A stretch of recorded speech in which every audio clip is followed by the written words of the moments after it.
South India shopping మాల్లో block buster ఆషాఢం number 1 kilo sale.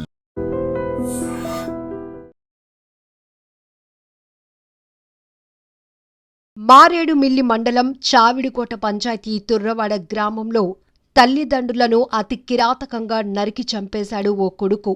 కారణం కూడా డబ్బులివ్వలేదని, తల్లి తండ్రి అని కూడా చూడకుండా నరికి చంపేశాడు. అద్దాల మల్లురెడ్డి 36 సంవత్సరాలున్నటువంటి వ్యక్తి.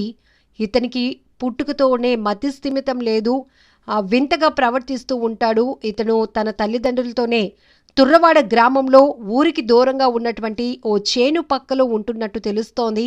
అయితే తల్లిదండ్రులు అద్దాల సన్యాసిరెడ్డి 56 సంవత్సరాలు, అద్దాల బుడమ్మ ఆమెకు 53 ఏళ్ళు.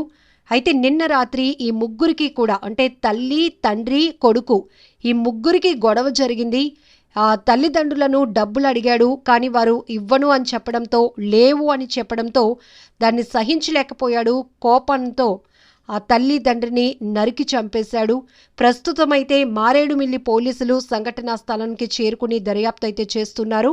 కానీ ఎంత దారుణమైన ఘటన అంటే చాలా వరకు మనం చూడొచ్చు, మానసిక పరమైనటువంటి మానసిక స్థితి బాగోలేనటువంటి కొంతమంది పిల్లలు తల్లి తండ్రి అనే కూడా ప్రేమ లేకుండా బైపోలార్, ఈ మాట మనం రెగ్యులర్గా వింటూనే ఉంటాం. ఎందుకంటే పిల్లల్లో కొంతమందిలో బైపోలార్ డిసీజ్ ఉండటం, చూడటానికి చాలా అందంగా కనిపిస్తారు, అన్నీ నార్మల్గానే అనిపిస్తాయి, బట్ వాళ్ళ మైండ్ సెట్ మాత్రం చాలా డిఫికల్ట్గా ఉంటుంది. మానసిక స్థితి అంతగా బాగోదు, మెచ్యూరిటీ లెవెల్స్ కూడా అంతగా బాగోవు.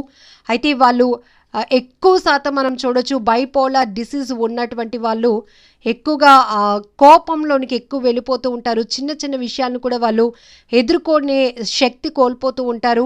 అది అమ్మ, నాన్న, లేకపోతే ఇంట్లో ఉన్నటువంటి సొంత కుటుంబ సభ్యుల, అన్నయ్య, అక్క, చెల్ల అనే తారతమ్యాలు కూడా ఉండవు. వాళ్ళకి ఎలాంటి అనుబంధాలు కూడా ఆ సమయంలో గుర్తురాదు. ఇలాంటి డిసీజ్ ఉన్నవాళ్ళు కావచ్చు. మతిస్థిమితం, ఈ అబ్బాయికి పుట్టుకతోనే మతిస్థిమితం లేదు, ఫస్ట్ నుంచి కూడా అబ్బాయి ప్రవర్తన చాలా డిఫరెంట్గా ఉంది అనేది కూడా గ్రామస్తులు చెప్తున్నారు. అందుకే ఈ అబ్బాయితో కొంత ఇబ్బందికర వాతావరణం ఉండటం వల్లే ఊరికి దూరంగా ఉంటున్నట్టు తెలుస్తోంది. చేను అంటే మనకు తెలుసు, సాధారణంగా ఊరికి చాలా దూరంగా కల్లాలు అని, పంట పొలాలకు దగ్గరలో కల్లాలు అని ఉంటాయి. అటు ఈ చేను పక్కనే వీళ్ళు స్టే చేస్తున్నారు, ఉంటున్నారు.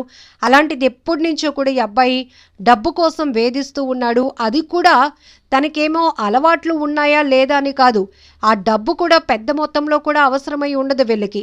కానీ ఏ చిన్న చిన్న వస్తువులు కొనుక్కోవడానికి తల్లిదండ్రుల మీద ప్రెషర్ ఇవ్వటం, బాగా ఒత్తిడి చేయటం, లేవు నాన్న అన్న కూడా అర్థం చేసుకోలేనటువంటి పరిస్థితి వాళ్ళకు ఉండదు. సో ఈ రకమైన మానసిక స్థితి సరిగ్గా లేకపోవడం అనేది ఇక్కడ అతను ఈ హత్యలకు కారకుడయ్యాడా అనేది కూడా ఒక రకమైన విశ్లేషణ చేసుకోవాల్సిందే.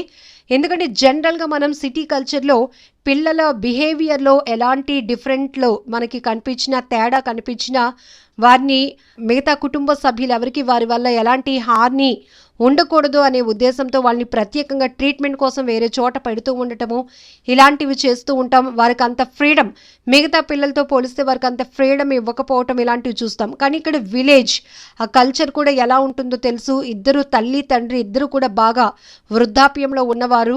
అయితే మీ కొడుకు ఇలా చేస్తున్నాడు, మీ కొడుకు వాళ్ళని అన్నాడు, మీ కొడుకు అనవసరంగా వాళ్ళని కొట్టాడు, ఇలాంటి మాటలు అనిపించుకునేటప్పుడు ఈ వయసులో మనకి బిడ్డ వల్ల, కొడుకు వల్ల ఇన్ని మాటలు పడాలా అంటూ ఊరికి దూరంగా ఉండే పరిస్థితులు కూడా ఉంటాయి. ఎందుకంటే ఎక్కువగా ఆత్మాభిమానం కలిగినటువంటి వారుగా మనం చూడొచ్చు. ఈ పరిస్థితులు ఊరికి దూరంగా ఉంటున్నారు. కానీ డబ్బులు కావాలి అని పదే పదే ఆ వృద్ధాప్యంలో ఉన్నవారు డబ్బులు ఎక్కడి నుంచి తెస్తారు, ఎలా తెస్తారు, లేవు నాన్న, ఇవ్వము నాన్న అని చెప్పినప్పుడు ఆ అబ్బాయి వేరే రకంగా తీసుకున్నాడేమో, నా మాట వీళ్ళు వినటం లేదు అని ఆలోచనకు వెళ్ళాడేమో, కోపం తెచ్చేసుకున్నాడు. ఆ కోపంలోనే ఇద్దరిని కూడా నరికి చంపినట్లు తెలుస్తోంది. ఇది ప్రాథమికంగా అతను చేసినటువంటి, తల్లి తండ్రిని హత్య చేసినటువంటి కేసుకు సంబంధించి ప్రాథమికంగా ఉన్నటువంటి ఇన్ఫర్మేషన్.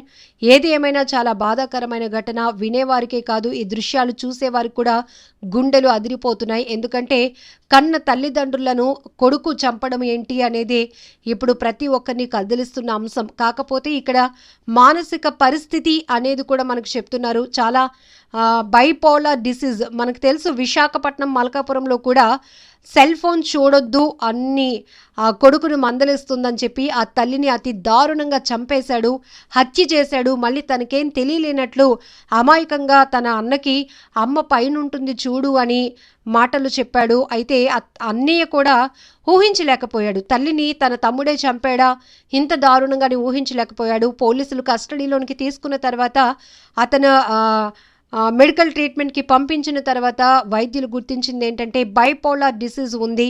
వీళ్ళకి పెద్దగా ఎమోషన్స్ ఉండవు.